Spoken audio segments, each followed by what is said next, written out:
सुबह के 4:30 बजे हैं। एक छोटी सी झोपड़ी में धुंधली रोशनी जल रही है। चूल्हे से धुआं उठ रहा है।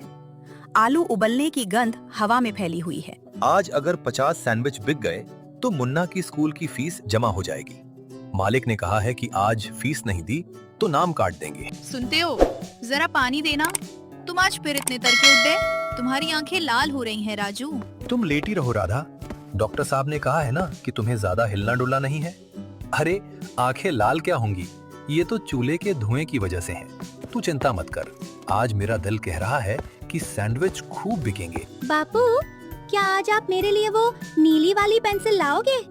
स्कूल में सब बच्चों के पास है। बिल्कुल लाऊंगा मेरे शेर। आज तेरे बापू के मसालेदार सैंडविच का जादू पूरे शहर पर चलेगा। तू बस मन लगा कर पढ़। पेंसिल क्या, मैं तुझे पूरी रंग बिरंगी दुनिया लाकर दूंगा। सुबह के 8 बज गए हैं। गांव के सबसे व्यस्त चौराहे के कोने पर एक पुराने नीम के पेड़ के नीचे राजू अपनी 4 पहियों वाली पुरानी रेहड़ी खड़ी करता है। उसकी रेहड़ी पर कोई जगमगाता हुआ साइन बोर्ड नहीं है, ना ही चमचमाते हुए प्लास्टिक के दस्ताने। वहाँ है तो बस लाल चटनी, हरी चटनी, उबले हुए आलू, चुटकी भर भुना हुआ जीरा, काला नमक और राजू के हाथों की अनथक मेहनत। आइए साहब, गरम गरम तीखा मसालेदार सैंडविच, राजू भाई का स्पेशल सैंडविच। खाओगे तो याद रखोगे। अरे ओ राजू, अपनी ये गंदी ठेली मेरी दुकान के सामने से हटा। यहाँ बड़े बड़े साहब आते हैं। तेरी इस बदबूदार रेहड़ी को देखकर मेरी दुकान की साख खराब होती है। सेठ जी, थोड़ा सा कोना दे दीजिए। नीम की छांव में गरीब का पेट पलता है।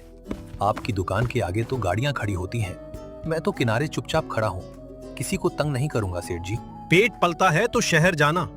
यहाँ गांव में गंदगी क्यों फैलाता है? 5 रुपए का सैंडविच बेचकर न जाने कौन सा महल बनाएगा।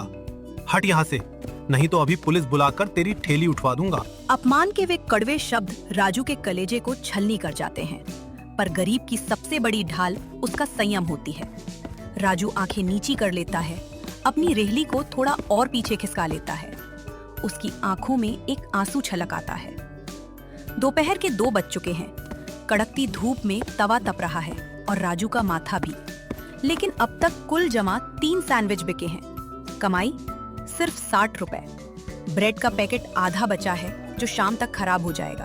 तभी वहाँ शर्मा जी आते हैं। जो उसी इलाके के एक स्कूल में शिक्षक हैं।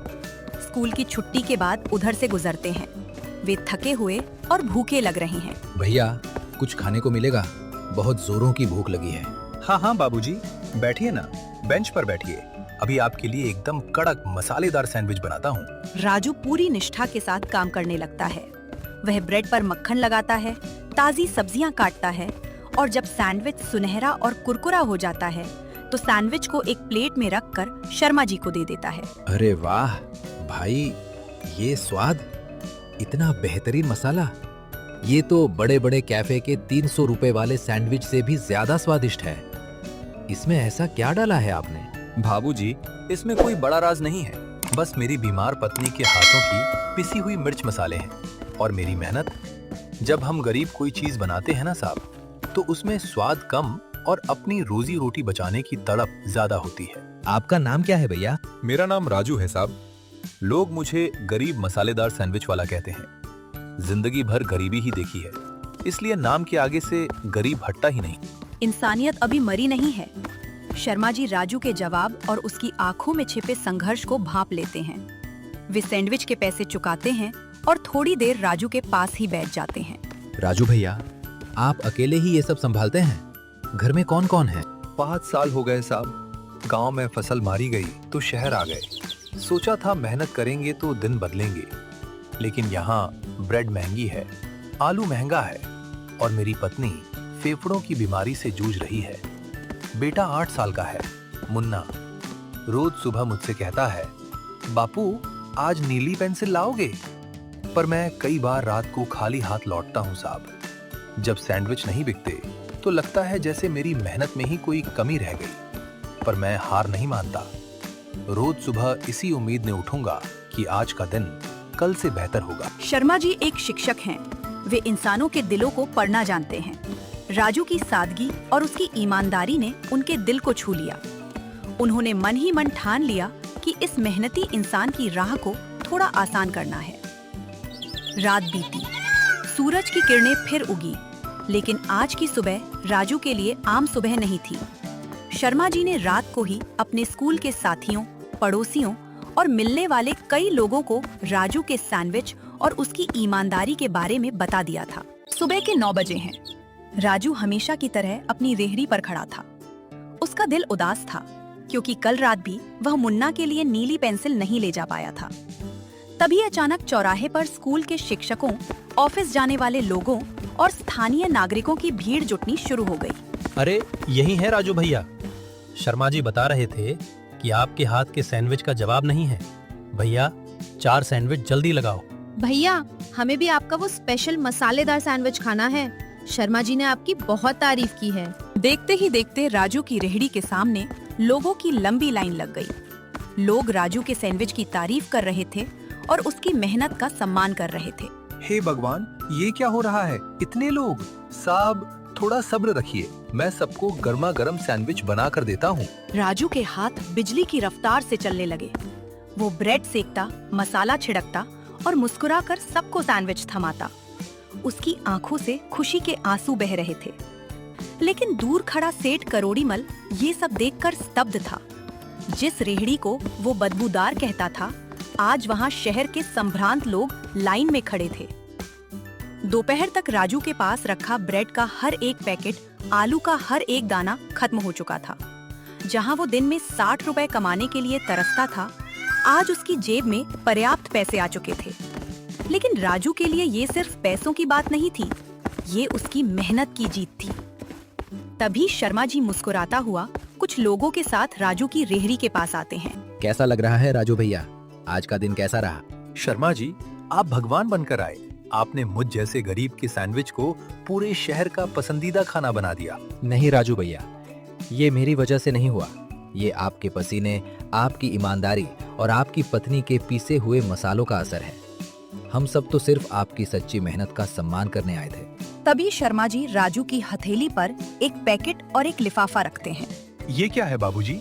खोलकर देखिए। राजू ने जब पैकेट खोलकर देखा तो उसमें मुन्ना के लिए तरह तरह के रंगों वाली नीली, लाल, हरी पेंसिलों का पूरा सेट, सुंदर कॉपियां और राधा के लिए अस्पताल की दवाई की वह पर्ची थी, जिसका खर्च शर्मा जी और उनके सहकर्मियों ने मिलकर उठाया था। शर्मा जी, मैं ये एहसान कैसे चुकाऊंगा? हम गरीबों के पास तो बस दुआएं होती हैं। एहसान कैसा भैया? आप बस यही मसालेदार सैंडविच बनाते रहिए और सबको सिखाते रहिए कि ईमानदारी से की गई मेहनत कभी बेकार नहीं जाती। शाम का समय, राजू अपने घर पहुंचता है। हाथ में पेंसिलों का डिब्बा और दवाई का थैला है। झोपड़ी के बाहर राधा और मुन्ना बैठे हैं। बाबू बाबू, आज आप जल्दी आ गए। क्या मेरे लिए नीली पेंसिल लाए? नीली क्या मेरे लाल? आज तेरा बापू तेरे लिए पूरे आसमान के रंग लाया है। अब तू जितना चाहे लिख, जितना चाहे पढ़। वाह बाबू, आप दुनिया के सबसे अच्छे बाबू हो। आज तुम्हारा चेहरा बहुत चमक रहा है राजू। क्या सारे सैंडविच बिक गए? हाँ राधा, आज सिर्फ सैंडविच नहीं बिके, आज एक गरीब की मेहनत का मोल चुकाया गया है। आज पूरे गांव ने मान लिया कि हमारे पसीने में जो मसाला है वो दुनिया के किसी अमीर के पास नहीं है। समय किसी के लिए नहीं रुकता, लेकिन ईमानदारी से की गई मेहनत वक्त का रुख मोड़ देती है। महीने बीतते गए और राजू की रेहड़ी पर लोगों का प्यार कम नहीं हुआ। राजू ने कभी अपने स्वाद और स्वच्छता से समझौता नहीं किया, पर सबसे बड़ा बदलाव आया मुन्ना की जिंदगी में, जिसे अब रंगों और कॉपियों की कोई कमी नहीं थी। बापू बापू, देखो मैं पूरे जिले में चित्रकला प्रतियोगिता में प्रथम आया हूँ। मेरा शेर, मुझे पता था तू एक दिन मेरा और अपनी माँ का सिर ऊंचा करेगा। ये सब तेरी मेहनत का फल है मुन्ना। नहीं बापू, ये उस नीली पेंसिल का जादू है जो आप उस कठिन दौर में मेरे लिए लाए थे। अगर आप उस दिन हार मान लेते तो मैं आज यहाँ नहीं होता। तभी शर्मा जी मुस्कुराते हुए वहाँ आते हैं। बधाई हो राजू भैया, आपके सैंडविच का स्वाद जितना लाजवाब है, आपके संस्कार उतने ही मीठे हैं। मुन्ना ने आज पूरे स्कूल का नाम रोशन किया है। शर्मा जी, ये सब आपकी दी हुई हिम्मत और ऊपर वाले का आशीर्वाद है। एक गरीब सैंडविच वाले का बेटा आज रंगों से अपनी तकदीर लिख रहा है। इससे बड़ी कमाई मेरे लिए और क्या होगी। सफलता जब इंसान के कदम चूमती है तो अहंकार अक्सर दरवाजे पर दस्तक देता है, लेकिन राजू का धरातल जमीन से जुड़ा था। वह भूला नहीं था कि कड़ाके की धूप में भूखे पेट तपे बिना कोई फल मीठा नहीं होता। आज जब उसकी दुकान राजू स्पेशल मसालेदार सैंडविच के नाम से प्रसिद्ध हो चुकी थी, तब भी उसके मन में गरीबों और जरूरतमंदों के लिए वही करुणा थी जो कभी शर्मा जी ने उसके लिए दिखाई थी। अरे छोटे, इधर आ, भूखा है क्या? भैया मेरे पास पैसे नहीं हैं, पर माँ बीमार है और बहुत तेज भूख लगी है। ले छोटे, पेट भर कर खा। और सुन, पैसे की चिंता मत करना, जब भी भूख लगे राजू बापू की दुकान पर बेझिझक आ जाना। तभी सामने से वही सेठ करोड़ी मल गुजरता है, जो कभी राजू को बदबूदार रेहड़ी वाला कहकर दुत्कारता था। आज सेठ का कारोबार मंदी की मार झेल रहा था।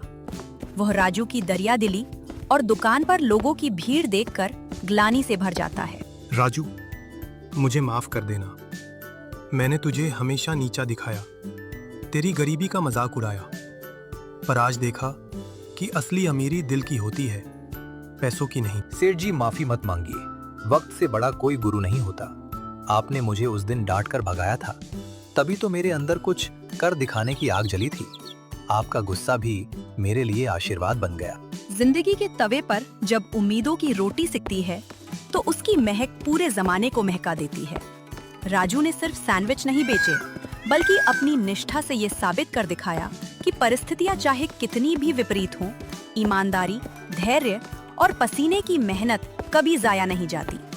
आज राजू का मसालेदार सैंडविच केवल स्वाद का नाम नहीं, बल्कि स्वाभिमान, संघर्ष और उम्मीद की एक अमिट मिसाल बन चुका है।